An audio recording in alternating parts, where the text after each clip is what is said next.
Hey there, Gateway Kids Worship Team. I'm Andy, and today I want to talk about something that we've all struggled with at one time or another: overcoming anxiety. Another term you might be familiar with is stage fright, but regardless of what you call it, anxiety can be truly debilitating. If you've ever experienced anxiety leading up to a worship service, you might have felt your heart race, your stomach get upset, your breathing become faster, or you might have even broken out in a cold sweat. For some, you may have had nightmares, your appetite might have been affected, and for some, the fear may be so strong that you decide it's not even worth the trouble at all, and you back out of the service altogether. Sound familiar to anyone? Anxiety can look different for everyone, but becoming aware that what you are experiencing is anxiety and that you're not alone in it is the very first step to fighting it. Now, some of you may be thinking, stage fright? That's crazy. I've never experienced anything like that, and I've been on the platform team plenty of times, and that's great. Anxiety is not something that everyone faces, but even so, I want to encourage you to stick with this video for two reasons. First, you'll learn some things that will help strengthen your own leadership abilities, and second, it might help you better understand your teammates who struggle with this, and will give you ways to encourage them when they do. So why do we experience anxiety? Anxiety is actually your body's natural survival response to stress. So, for example, when faced with danger, your heart rate and breathing quickens for a reason: to get your blood and oxygen through your body faster so your muscles are ready to be able to run away. But most of the anxiety we face has nothing to do with survival. It has everything to do with feeling vulnerable and exposed. As soon as you stand up on the platform and put yourself out there, you have no control over what people will say or think about you. And that fear of rejection is just as real in your mind as a physical danger in front of you. If you struggle with that, I want to tell you that it's okay. A lot of people do. But I also want to empower you that you can overcome it. The word says that God has not given us a spirit of fear, but of power and of love and a sound mind. That means that even if you feel the feelings of fear, you don't have to let it control you or make your decisions. The word also says that we are called to fear only God and not man. That means that your acceptance and worth doesn't come from anyone in that audience. God has already declared you to be enough. He created you just the way that you are. He loves you, and He's so proud of you. He has chosen you to lead others into His presence in worship. And that means if you'll let Him, He'll give you the courage and the strength to step up on that platform to fulfill what He's called you to do. So, if you're someone who struggles with anxiety before service, every time you make the choice to step onto that platform, you're taking one big swing at the enemy.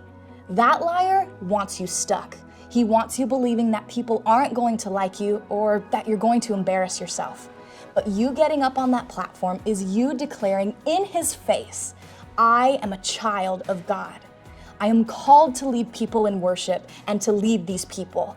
I am walking in obedience to my Father, and I will keep leading worship for as long as He tells me to.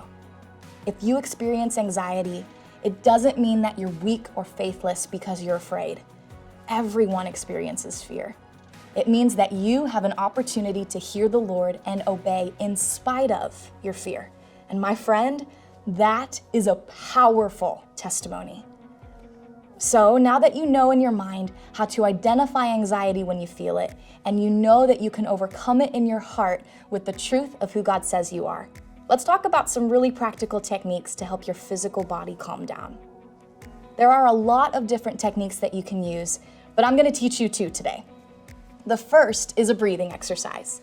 When we focus on our breathing and consciously slow it down, it helps to calm down all of our internal systems.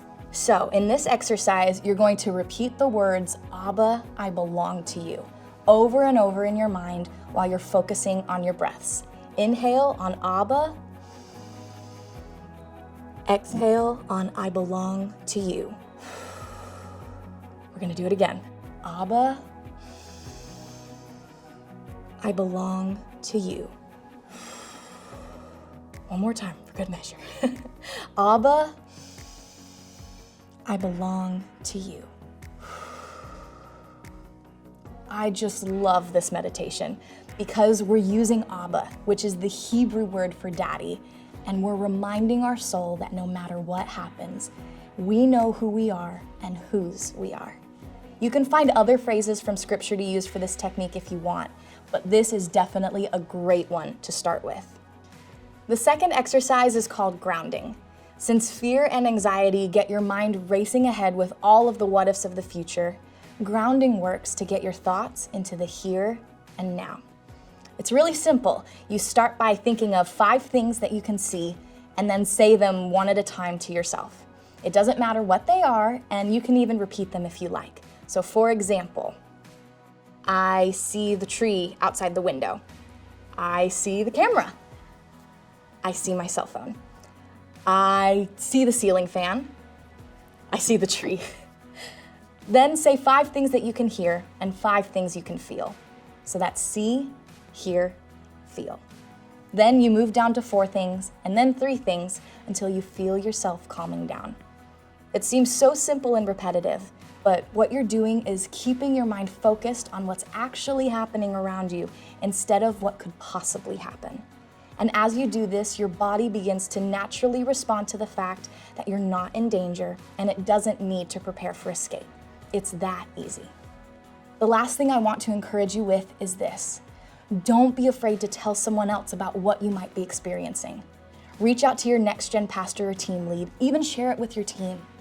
I know that this in and of itself can feel scary, but sharing your experience and bringing it to light leads to freedom.